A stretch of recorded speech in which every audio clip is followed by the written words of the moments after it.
Rhapsodie des réalités, par notre homme de Dieu, le pasteur Chris Oyakhilome. Le thème de Rhapsodie des réalités pour le jeudi 5 février 2026, c'est une question de communion. Écriture du jour Matthieu 6, 17, 18. Mais toi, quand tu jeûnes, parfume ta tête et lave ton visage, afin de ne pas montrer aux hommes que tu jeûnes, mais à ton Père qui est là dans le lieu secret, et ton Père qui voit dans le secret te le rendra. Lorsque nous jeûnons, ce n'est pas parce que nous voulons que Dieu fasse quelque chose ou nous donne quelque chose. Il a déjà accompli tout ce qu'il avait à faire pour nous en Christ Jésus et nous a tout donné en lui. Par exemple, 1 Corinthiens 3, 21-22 dit « Que personne donc ne mette sa gloire dans des hommes, car tout est à vous, soit Paul, soit Apollos, soit Céphas, soit le monde, soit la vie, soit la mort, soit les choses présentes, soit les choses à venir. Tout est à vous.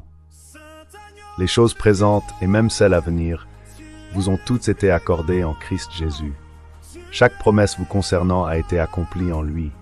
Avec cette compréhension, vivez sans aucune conscience de manque. Il n'y a rien dont vous ayez besoin que Dieu n'ait déjà pourvu.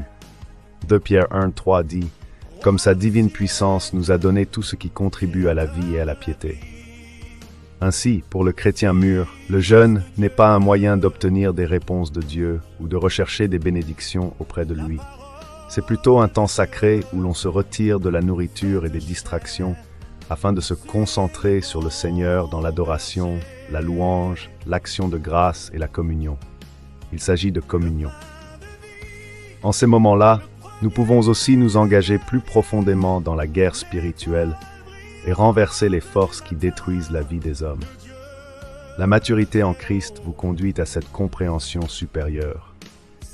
Nous prions à cause de notre relation avec notre Père Céleste, et la prière est la communion qui approfondit et entretient notre fellowship avec lui. Ainsi, ne jeûnez pas et ne priez pas pour obtenir ce qui vous appartient déjà. Vous êtes héritier de Dieu et co-héritier avec Christ. Vous êtes la postérité d'Abraham. Le monde vous appartient. Vous pouvez tout par Christ qui vous fortifie. Alléluia. Par conséquent, priez par amour pour le Maître et avec le jeûne lorsque cela est nécessaire, engagez les forces des ténèbres afin de délivrer les hommes de leurs esclavages. Prions ensemble. Cher Père, merci de m'avoir accordé toutes choses en Christ. Je vis avec la conscience que je suis possesseur de trésors divins.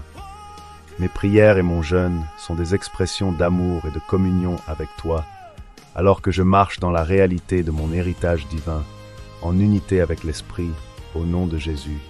Amen.